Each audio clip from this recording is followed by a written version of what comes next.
Hello everybody and welcome to this latest planning video. This is a frequently asked questions planning video about the 4 Parks Challenge. So, what is the 4 Parks Challenge? Basically, you have to visit all 4 theme parks in one day.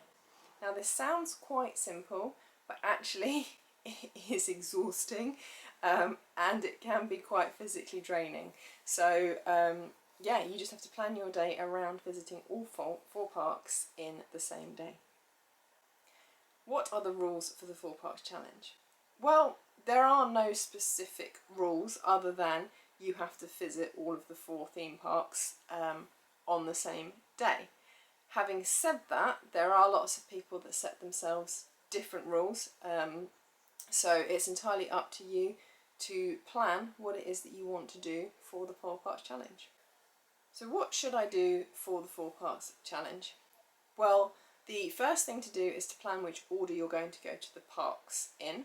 I would always recommend the park which is open the latest should be your last park. This isn't necessarily the Magic Kingdom every time, but it quite often is. Some people like to finish in the Magic Kingdom anyway, but I would recommend, in order to give yourself the most time in order to complete the challenge, the park that's open latest should be your last park. Additionally, if there is a park which opens earlier, if you're staying on site, for example, you would want to go to the park with AM extra magic hours, but sometimes some of the parks open at 8 as opposed to others that open at 9, so I would always start in a park if it opens earlier than the others. You are going to want to rope drop. You will probably be going from rope drop at Park 1 till close at Park 4 because it is a long day.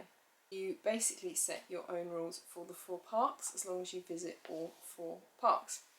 When I did it, we decided that we wanted lots of photographic evidence of what we'd done, so we decided we needed to have PhotoPass photographs with the park icons with our badges, and we wanted to ride at least one ride in every park that had a photograph so that we could have our photograph taken on a ride in each park, and we had to have a photograph with a character in each park. We then decided that we were also going to have something to eat in every park as well. That's just because we like food. You don't have to do that. You could just decide you're going to go to each park and ride one thing. It's entirely up to you. You just have to visit all 4 parks. What you do in those 4 parks is basically a personal decision. I would recommend that you get some photographs because people like to see you with your 1, 2, 3, 4 parks. Other than that, you can be as flexible as you want. The first time I did it, we almost got Donald in every park, just by accident because we happened across Donald in Animal Kingdom. But some characters aren't in every park, so if you want to, say, have your picture taken with the same character in each park, make sure that you check that that character is actually in each park. The second time we did it, completely by accident, we managed to get the Fab 5. So we started off with Stitch in Magic Kingdom, just because he had no line. We just walked in to see Stitch. That was really, really easy. And we couldn't get a fast pass for Mickey and Minnie, so we went to see Stitch. In Animal Kingdom, we saw Chip and Dale, again just because we wanted to see them and they had a short line. At this point, we then went to Hollywood Studios and we met Pluto. He had a short line, so we met Pluto. And then we got to Epcot, which was our last park, and we went to the character spot, which is really easy because you get 3 characters in one go. You get Mickey, Minnie and Goofy. We were just talking to the character attendant waiting for Goofy to come back because we'd seen Mickey and Minnie. Goofy had disappeared and we were waiting for him to come back to have our picture with him. We were telling her that we'd done the 4 Parks Challenge and she was asking what we had to do. She asked which characters we'd met. She's like, oh, you nearly met all of the Fab 5. She's like, you should go and see Donald in Mexico. At this point it was like gone, 6:30, like 6:45, and she checked her time sky thing and Donald was finishing at 7 o'clock, so we had to run from the character spot down here to Mexico to see Donald up here because we really wanted, then once she put that idea in our heads, we were like, yeah, we have to see Donald so we can say that we've seen Chip, Dale, Pluto, Mickey, Minnie, Goofy and Donald on the same day. So that's something that you could do as well. You could just plan it better than we did. We did also meet Anna and Elsa that day as well because that was the first day that they were in their new costumes and that was our last day, so we decided, yeah, we're going to do that as well. That was a long 45 minutes. So yeah, just you can have fun with it. You can just meet a random character and have 4 different character meets in one park, in 4 parks, or you can meet the same character in every park, or you could do that and try and meet the Fab 5, or you could try and meet a different combination of characters, try and meet all the ducks or something. It's entirely up to you. Again, with attractions, you might just want to do boat rides, so you could do a boat ride in every park. You might just want to do the mountains, so you could just ride the mountain rides in every park, although you might struggle.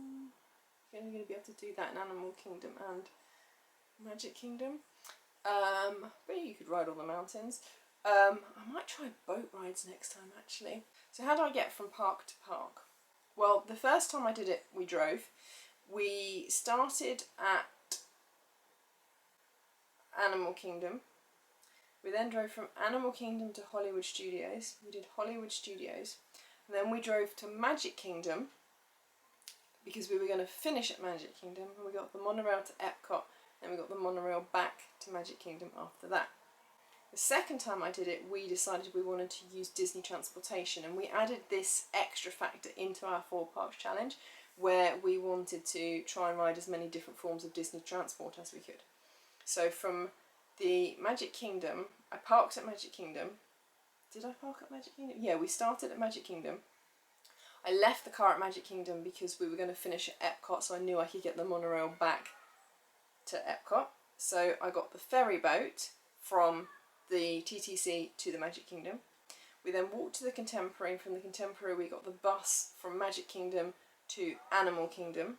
We then cheated and got a lift from Animal Kingdom to Hollywood Studios. From Hollywood Studios we then got the Skyliner to Epcot, and then from Epcot I got the monorail back to Magic Kingdom, and I think I got the tram at the end of the night as well. So I think we pretty much covered all of the different forms of Disney transportation in that as well, so that's something else that you can add in. Do I need an extra ticket to do the 4 parks challenge? No, but you do need a park hopper ticket because you are going to be going into all 4 parks on the same day, so you are going to need a ticket which allows you to do that, either an annual pass or a park hopper ticket. There is no official 4 parks challenge in terms of something that Disney organises it's just something that people decide to do. So there is no 4 parks challenge ticket, although perhaps Disney should do that. Give you a ticket with like fast passes where you can do your challenge. So just make sure you've got a valid park hopper ticket. What other tips and tricks are there? I would say definitely use FastPass. You're going to need to use FastPass, and use mobile ordering where you can. If you are trying to eat something in every park, don't eat a meal in every park. Don't book a sit-down meal, rely on quick service for the day because you're going to lose too much time if you have a sit-down meal. If you think about it, if your first park opens at 9 AM and your last park closes at 9 PM, you've got 12 hours, so you've essentially got 3 hours in each park.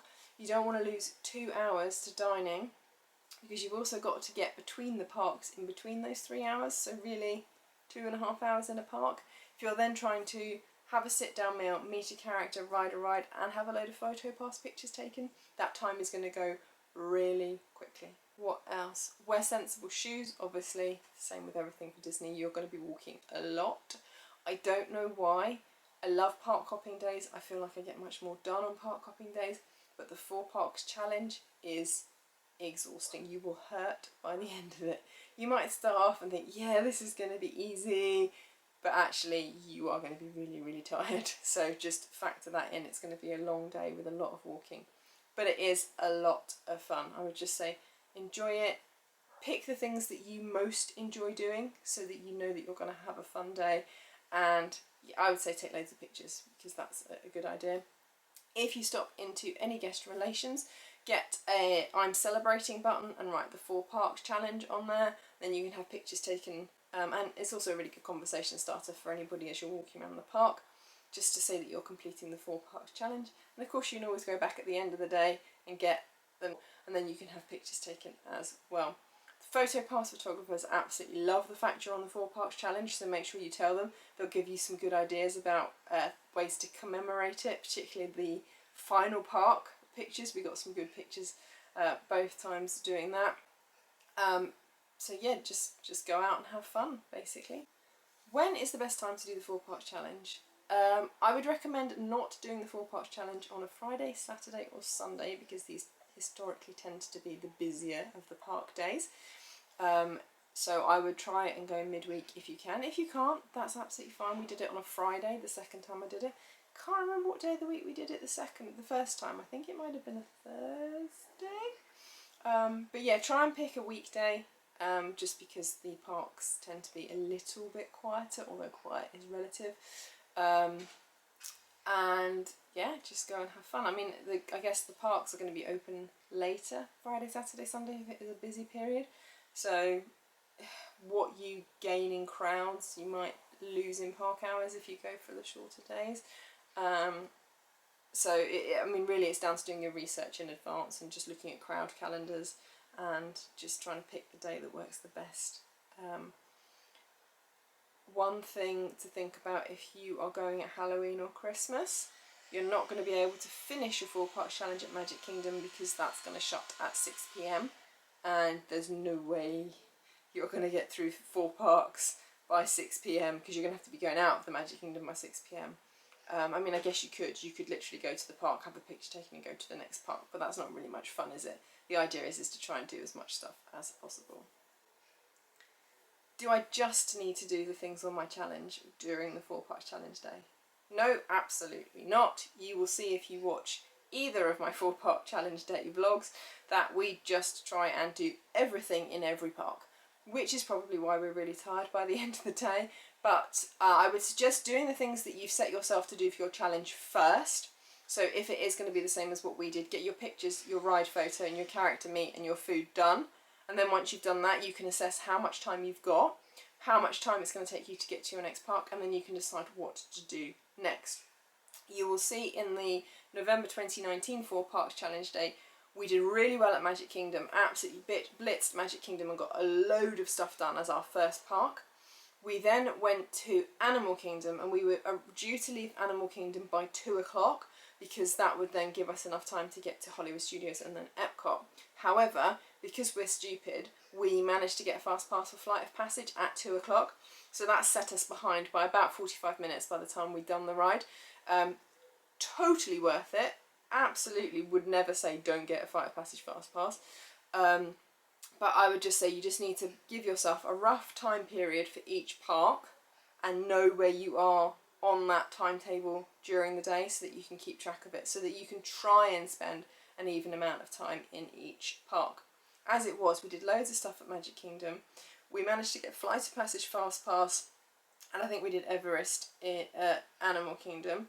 We got to do Smuggler's Run. I think we did Smuggler's Run twice. Tower of Terror and Rock and Roller Coaster at Hollywood Studios, and we did Test Track and Soarin' at Epcot. So, you know, we still managed to do a lot of the big rides. We did other stuff as well, but out of the big ones, those are the ones that we did. So absolutely just do whatever you want to do, but I would recommend doing the things you've set yourself for your challenge as the first things in each park so that you know how much free time you've got in each park. You could just decide that you are only going to do those things, in which case you probably will finish before the end of the day, but where's the fun in that? So there you go. I think that's pretty much everything around the 4-park challenge. I mean, it's fairly fluid because it is down to you to decide how you're going to run your 4-park challenge. So it's not like there are set rules. So your 4-park challenge day might be completely different to my 4-park challenge day. The next time I do it, I might decide to do it completely differently to how I did it last time. So that's the fun in it. Every time you do it, it could be completely different. But in terms of the basics, then hopefully I've covered everything that you need to know. If not, if you've got any questions, then let me know in the comments below. Otherwise, thank you for watching.